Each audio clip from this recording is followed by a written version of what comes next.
So, dear Mark, ladies and gentlemen of the press, dear Mark. First of all, Mark, I am very happy to welcome you in Tallinn and personally wish you the best of success as the Secretary General of NATO.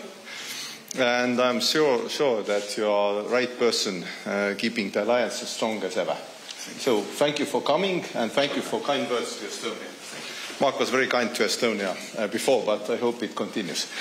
Now, a few words in Estonian.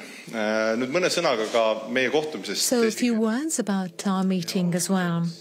So to begin with, I'm very glad that a lot has been done to fine-tune NATO's collective defense, which ensures Estonia's security. But the work to develop defense capabilities and strengthen the deterrence must continue. Estonia and many other allied countries have increased their defense costs in recent years, and we must move forward with it so that NATO's defense plans are covered with the necessary weapon systems and troops. So the current mandatory level of defense expenditure is 2% of the GDP, which no longer corresponds to the reality of today's security situation. All allies should spend at least 2.5% on defense. So at the Hague summit next year, at the latest, we need to make this as our common goal, and hopefully this topic will be covered. So this is going to be an additional signal to our adversaries and to our allies, and that our determination should not be put to test. We also talked about the fact that Estonia is very grateful for the presence of NATO and allied troops here. We are constantly working to improve the living conditions here and training opportunities so that allied soldiers would feel comfortable when contributing to our common security. So we will discuss Ukraine in more detail at today's working dinner after the press conference. But it is very clear that the situation there is going to be very difficult as the winter is coming soon. Russia has systemically destroyed Ukraine's energy infrastructure and carried out constant attacks on civilians. And in addition, Russia is a direct, significant and long-term threat to NATO itself. Putin wants to sow fear and hopelessness with his brutality, but we must not get tired or give up halfway. The outcome of this war is existential for the security of Europe and also for NATO. So the only way to a just and lasting peace is to contribute to Ukraine's victory with everything we can offer. And Estonia has made a pledge to help Ukraine annually with 0.25% of our GDP, and we have invited other countries to follow our example. Estonia also strongly supports Ukraine's victory plans, which were presented by President Zelensky last week, and we support Ukraine's accession to NATO. Mark, the floor is yours. Thank you, Prime Minister Michal, dear Kristen. Thank you so much for welcoming me today in beautiful Tallinn. Good to be back. It's a pleasure to be here and to meet with you.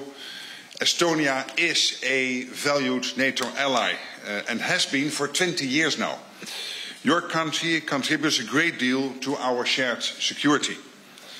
You host NATO's UK-led multinational battlegroup in Tapa, helping to deter aggression on the eastern flank of our alliance. I look forward to visiting the base tomorrow and meeting the troops there. Estonia also hosts a new regional hub for Diana and NATO's Cooperative Cyber Defense Center of Excellence here in Tallinn, and NATO's Baltic air policing at Ämari Air Base.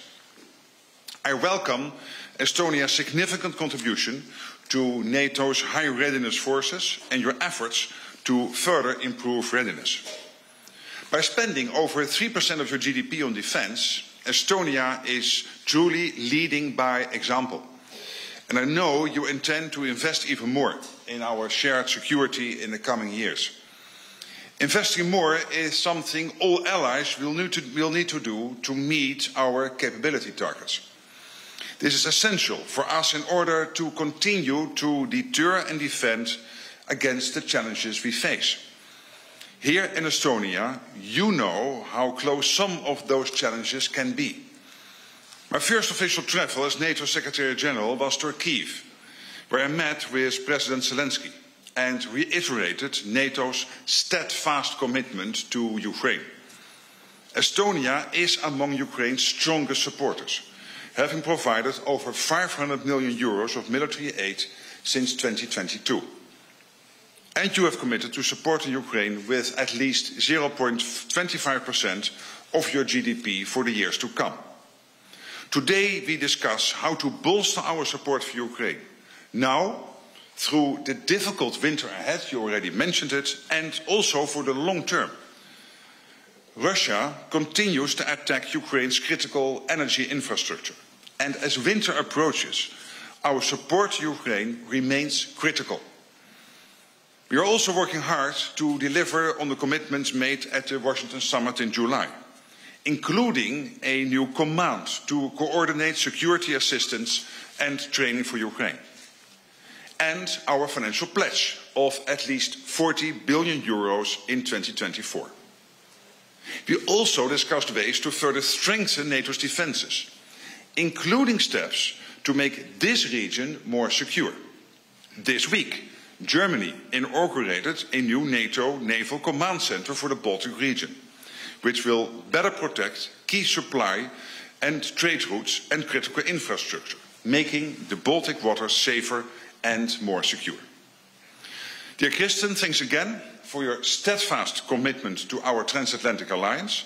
It's an honor to be here, and I look forward to working with you and, of course, also to answer maybe a few questions. Again, thank you. Thank you. Thank you. Aitäh, ja nüüd palun mõned küsimused. Palun alustame Indrek Lepik. Thank you. Is this on? Cool. Hello. Indrek Lepik from Business Daily. As you know, Russia has weaponized migrants to basically create a dilemma for Estonia, Poland, Finland, that we either bring them in and invite more of the same, or push them out and deal with the consequences in terms of humanitarian law, are based in the rules-based world order, and so on. Also the sabotage acts in Europe, and so on and so on. Do you see that NATO has a role in deterring these acts? And do you see that the Washington Treaty, with its relevant articles, is sort of enough to deal with it? So basically, do you see a role for NATO in terms of deterring these sabotage acts and also the migration question? Thanks. Well, on migration, I would think, first of all, the EU is, of course, dealing with this, and we are coordinating closely with the European Union and also amongst allies. So, of course, this is an issue which is also on our agenda. But foremost, I would say it is an issue which is dealt with at the EU level, which is also logical, because when it comes to asylum policies and refugees, etc., but also how to make sure that you confront nations who weaponize these routes of migration against member states of the European Union or allies of NATO, that we have a concerted reaction to that. And a strong, that we are strongly aligned on how to deal with this. So this is first of all the EU. When it comes, of course, more to, let's say, the cyber threats, the hybrid threats, when it comes to incursions, then obviously it is also NATO which is very much involved, and even more so, I think, than the European Union. And these issues are coordinated closely within NATO. We make sure that we stand ready, that we can confront any threat which threatens NATO's territory, and particularly when it comes to the incursions, that we make sure that we have the right answers. This is a step-by-step approach, but we are working very hard on that, and it is crucial to keep the alliance safe. A few words about the migration, because last European Council, my first, to be honest, it was dealing a lot with migration questions because in the south you have climate issues, economic issues, conflict issues, and in the north and Baltics you have, as already mentioned, weaponizing migration. So this is usually Russia's game. Right now Finns have the borders already closed, so this is also a part and possibility for hybrid threats. So EU is strongly talking about it, and I would say that migration policy is a little bit getting more in line with today's problems and Russia using the migrants as a weapon. So as Mark already mentioned, this is EU policy and EU questions, but it also could be in the future also a hybrid threat for NATO. Thank you. Exactly. Thank you. Next question, please. Evelyn Kalde, Estonian Daily Postimees. I wanted to ask about NSATU. As far as I understand, it's not fully operational yet. I wanted to ask how big percentage of the pledges made in Washington have been fulfilled already, and how many people are you still waiting for? And could countries like Estonia, who have done their part by Estonian case, I think with one person now, could help if they sent some more? And from our Prime Minister, would we be willing to help out if some extra people need to be sent? Thanks. Yeah, and NSATU was an important outcome of the Washington summit. It is the command being set up in Wiesbaden to coordinate weapons deliveries into Ukraine. And we know that many allies are working on getting weapon systems into Ukraine. You want to make the smartest combination so that you help Ukraine to the max, but also training. Other issues will be dealt with. At the moment, other structures are working on this, so as long as NSATU is not there, we make sure that at high speed and without delay, everything continues in terms of help to Ukraine. We now think that NSATU could be fully operational by the end of the year. We are working very hard on that. Many allies have already provided personnel to NSATU. Then, of course, you also have to make sure that they get deployed physically there, not only on paper, but also physically there. That's also getting better and better, and we are in constant communication with allies to make sure that those vacancies are filled. So I'm relatively confident that by the end of the year we will be there. But the most important thing is that as long as it is not finally done, that there is no gap in the work being done on training, on weapons deliveries, etc., into Ukraine, because we can't afford that. And the other decisions in Washington, JTAC being set up in Poland to capture all the learnings and make sure that Ukraine becomes fully interoperable with NATO, the 40 billion pledge, and we are halfway this year, we are halfway to 40 billion, even a bit more, 21 billion, so that is good news. Obviously we need more.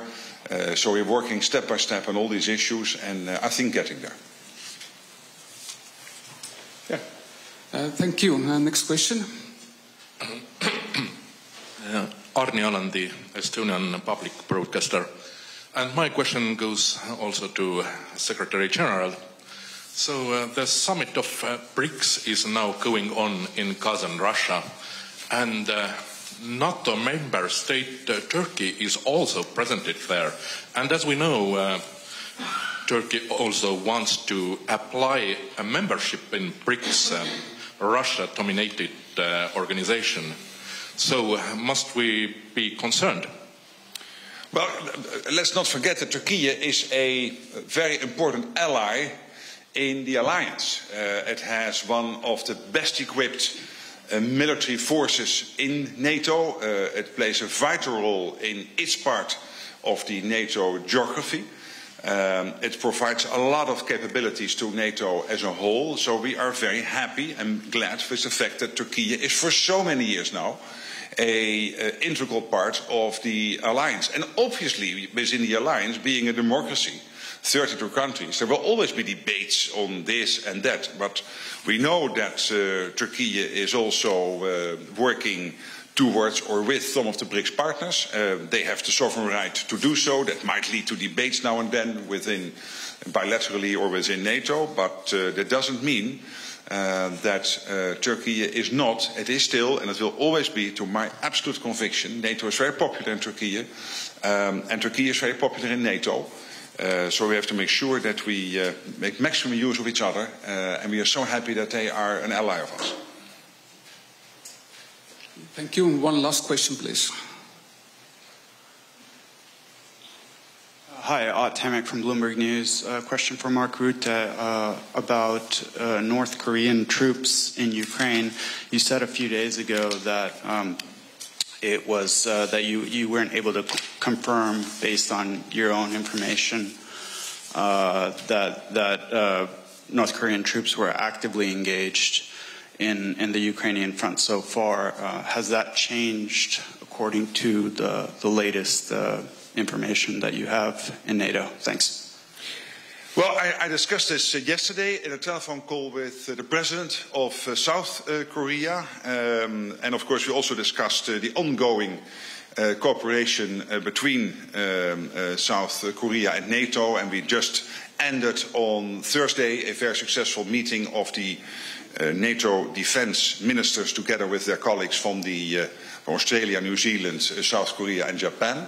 But this phone call yesterday was very much focusing on the issue of the DPRK, so North Korea. I asked the President and he said, I will absolutely do that, to send experts from the Republic of Korea to brief the North Atlantic Council. That will now happen early next week. And then we will see whether North Korea is indeed or not supporting Russia's illegal war in Ukraine. If that would be the case, if they would be sending troops to Ukraine, that would mark a significant escalation. That would really be important, a significant escalation. So at this moment, I cannot confirm it other than that we will get the latest update from South Korea early next week. Aitäh, sellega täna lõpetame. Thank you very much. Yeah, thank you. Thank you. Thank you.